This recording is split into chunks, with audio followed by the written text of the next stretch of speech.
if one only sees the outer shape, form, and color, one may be tempted to get this wonderful new car and be in debt for the next 20 years.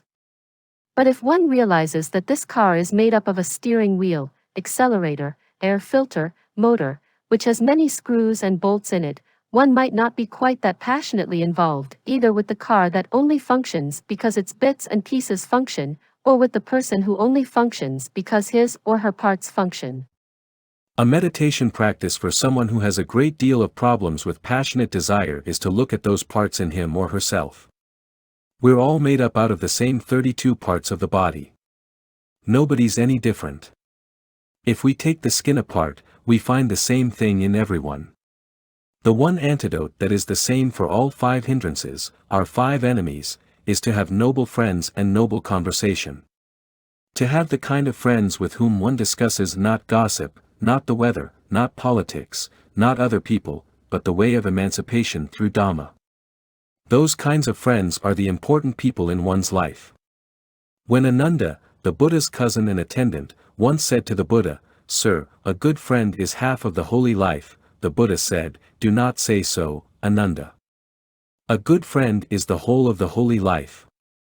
There is nothing to take the place of a spiritual friend.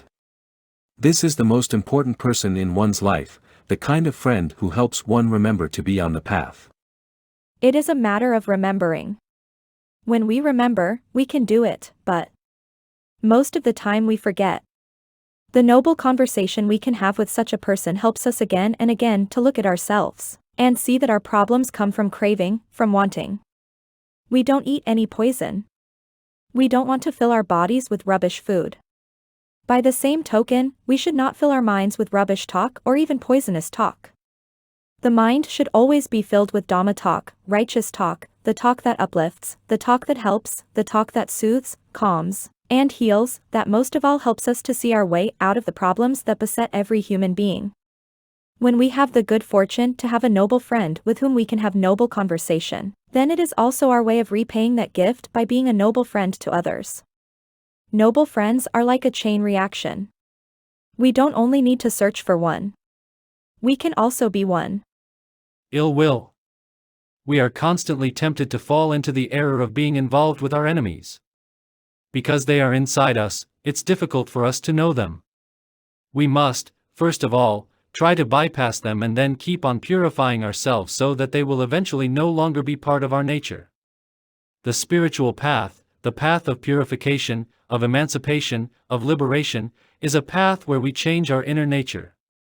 Unless we start doing that, we haven't entered the path. Everything else is external. Only that is internal. While externals can be pleasant, can give a feeling of satisfaction, they will not change our inner nature. It is that change alone that makes the difference between a worldling and a noble one. A worldling follows his or her inner nature, just the way it is. A noble one changes it. The second of those hindrances, those defilements that create so much havoc within us and thereby also around us, is ill will or anger. It may be slight. It may be heavy. It may be actually pronounced or just sitting inside. When it is verbalized, there is a chance the other person will also get angry. Then we have family disagreements or arguments with the neighbors.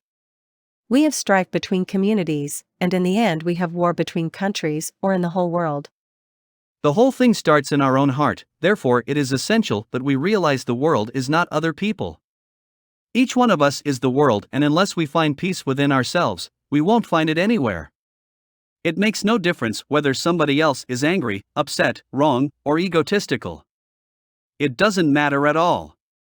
The only thing that matters is what we ourselves are doing about it. There is never going to be total peace in the world. In the Buddha's time there wasn't total peace. In none of the great spiritual masters' time was there total peace. On the contrary, history tells us about political manipulations and warfare, brother fighting against brother. The only peace that we can experience is the one in our own heart. The peacefulness that the Buddha found for himself had enormous repercussions in the world though. He was one man who made peace with himself and with the world, and that peace is still available to us today, 2,500 years later, in his words and instructions. 500 million people in the world call themselves Buddhists today. Obviously, our karma is not exactly the same. But it would be quite sufficient if the peace we found in our own heart could extend to our own family. Even that would be a great achievement, don't you think? That would be enough. If it extended to our whole family, every last member of it, then maybe it would extend to our neighbors also. An even greater achievement. We don't have to become a Buddha in order to have some wholesome influence over others. But wholesome influence can only be exerted when there is peace in our own heart, when anger no longer arises. The very tendency to irritation only disappears in arahants. But having a slight irritation in one's heart is a far cry from getting angry or having arguments, being resentful, rejecting others, feeling hurt, and thereby justifying resentment. Anger arises because one feels hurt in some manner or form. Pain has arisen, and the absurd human reaction, the natural instinctive one, is to inflict pain in return. Unless we become aware of that, we can't change it. Not everybody starts to inflict pain on others, some inflict pain on themselves. They swallow their anger and suppress it, and it seethes inside. All that resentment, worry, and anger shows itself in physical ailments, lack of energy, depression, negative reactions, a lack of enjoyment, and happiness. Very few people walking along the streets have a happy expression on their face. Have you noticed? You don't have to be here to notice that. You can be in Sydney, in London, in Amsterdam, or Paris. It doesn't matter where, it's the same wherever you go. Very few people have a happy expression on their face, and equally few have a serene expression. The hurts that we have experienced in life, with our constant reactions to them, give us the idea that we can eliminate the pain if we reciprocate. On the contrary, this creates double pain. It is another one of those absurd human follies, just the same as thinking about the past and the future instead of living in this moment. The Buddha compared anger to a bilious disease. Exactly the same words for anger are used in the German language. Mir kommt die Gall hoch, the bile comes up. If you've ever had that happen to you because of illness, you know what it tastes like. If you've ever been angry, and I doubt if anyone is spared that, you also know what it feels like. It feels awful, yet people get angry over and over again. If that's not absurd, what is? It's like hitting oneself again and again, every time feeling hurt but still continuing. The Buddha also compared anger with picking up hot coals with one's bare hands and trying to throw them at the person with whom one is angry. Who gets burned first? The one who is angry, of course. He compared anger to a pond in which the water is turbulent. If you have roiling water, you can't have a clear and calm surface in which to see your likeness. When one is angry, it's impossible to know whether there is any purpose being served, mindfulness is lost. One has forgotten all that, one is just angry. If anyone ever had time to look in a mirror when they were angry, they'd be surprised at the kind of face they would see. But nobody has time for that when they are angry. One is engulfed in the emotion. The Buddha said one of the first things to remember when anger arises is that, I am the owner of my karma. Such recollections are extremely important to have at your command, to remember them at a moment when it's critical. I'm the owner of my karma, so when I'm getting angry, obviously I'm going to get the result of that. Whether or not the other person has done anything to justify your anger has nothing to do with it. There is the beautiful story of Cantividin, the teacher of patience. Beautiful, because it exemplifies so well the non-justifiability of anger. The king of Kausala was a very rich king. The story also says that he had 500 wives. We must remember that 500, 1,000, 1,500 in Pali always means many. So whether he had this exact number of wives, or some approximate number, we don't know. One day the king decided he wanted to go on a picnic, so he let his wives know this. The cooks were alerted to prepare the food, the servants to get the elephants ready with seats and decorations, and the soldiers to get ready in their best uniforms. The next morning the whole palace, the royal servants, and the royal wives, set out. They came to the forest and found a beautiful meadow for their picnic. The king ate and drank too much. Immediately after lunch he fell asleep, and the wives said to each other, "Now's our chance. We don't often get out of the palace. Let's look around." They all trooped off and looked at the butterflies, the greenery, and the trees and enjoyed the beauty of the forest. Very soon they came to a little bark hut in front of which sat a very famous old sage whom they recognized as Cantividin, Conti, patience, Vadin, teacher of patience. All the women sat down in front of him, paid their respects, and asked him to preach a sermon to them. He very willingly obliged and spoke about moral conduct, loving kindness, and generosity. Meanwhile, the king woke up, and there wasn't a single wife to be seen anywhere. He was furious. He called the soldiers and said, "Go! Get my wives back immediately." They obediently ran off into the forest and found the wives sitting in front of Cantividin's hut. They went back to the king and reported, "Your Majesty, they are sitting in front of Cantividin's hut listening to a sermon." But the king was still under the influence of all that food and drink and couldn't listen to reason. He told the soldiers to chase all the wives back to the meadow, and then tie Cantividin to the nearest tree. Since they were in the employ of the king, they could not do otherwise. They chased all the wives back to the meadow and tied up Cantividin. Then the king took a huge knife, ran up to Cantividin in great rage and said, "You old scoundrel, you've been trying to take my wives away from me." And he cut off one foot and said, "And where is your patience now?" Cantividin replied, "Not in my foot, your Majesty." Then the king proceeded to cut the old sage to pieces while repeating the same question and each time getting the same answer, which increased his fury. When Cantividin was on the point of dying, the soldiers who had witnessed the spectacle said to Cantividin, "Sir, please do not curse the whole kingdom. Just curse the king." And Cantividin said, "I do not curse anyone. May the king live long and happily." And then he died. The story says that the earth then swallowed up the king. The next day the Buddha was informed of this happening, whereupon he said, "Who does not act in this way has not understood my teaching." The beauty of the story lies in the fact that we have a guideline. We have an ideal. Even if we were cut up limb from limb, there is no reason to get angry. That goes a bit far for us, doesn't it?